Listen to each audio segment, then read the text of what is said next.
Le Bénin franchit une nouvelle étape dans la lutte contre la mortalité maternelle et néonatale. À l'initiative du Fonds des Nations Unies pour la population, UNFPA, les acteurs du secteur bancaire et financier ont officiellement lancé la coalition bancaire nationale dédiée à cette cause avec l'ambition de contribuer à l'objectif de zéro décès évitable des mères et des nouveau-nés. Réunis à Cotonou, représentants d'établissements bancaires, institutions financières, fondations, partenaires techniques et autorités publiques ont procédé au lancement officiel de cette coalition inédite, matérialisant une volonté commune d'impliquer le secteur financier dans les enjeux de santé publique.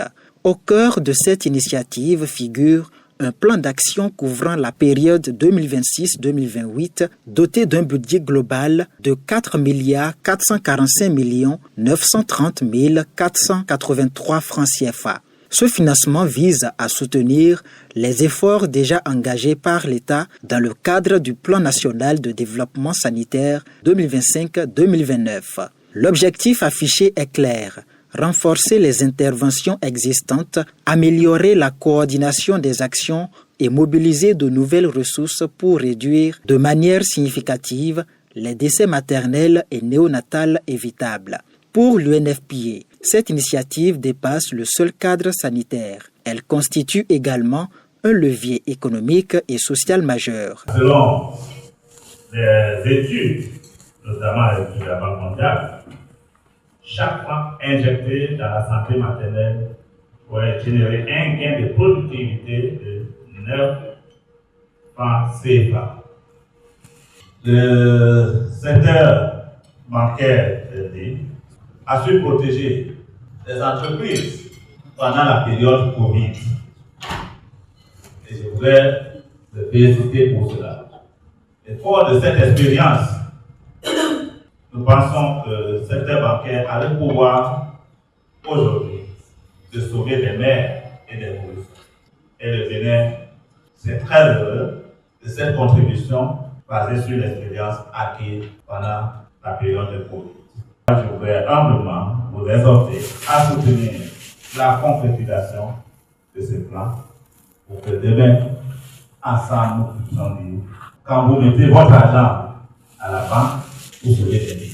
3 piliers essentiels composent le plan d'action de la coalition. Il s'agit du renforcement de la disponibilité des produits et services de santé, la réduction des délais de référence vers les structures sanitaires adaptées et la communication et le changement de comportement avec pour objectif de lever les barrières socio-culturelles.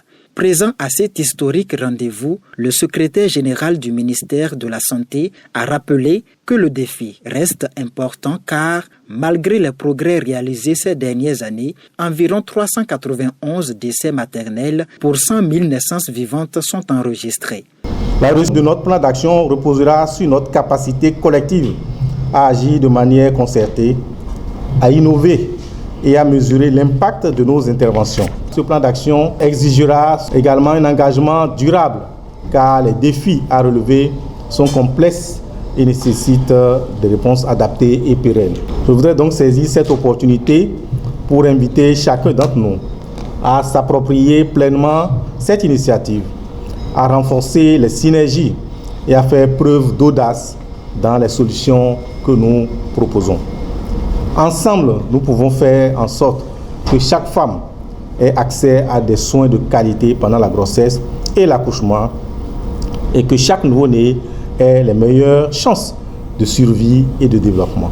Cyriaque Edon, directeur général des politiques de développement au ministère du Développement et de la coordination de l'action gouvernementale, a de son côté exhorté les parties prenantes à plus d'implication pour l'atteinte des objectifs de la coalition. La rencontre s'est achevée par un geste symbolique fort: la signature d'une toile d'engagement par les participants. Un acte qui consacre la naissance officielle de cette coalition et marque la volonté commune de transformer les ressources financières en vies sauvées.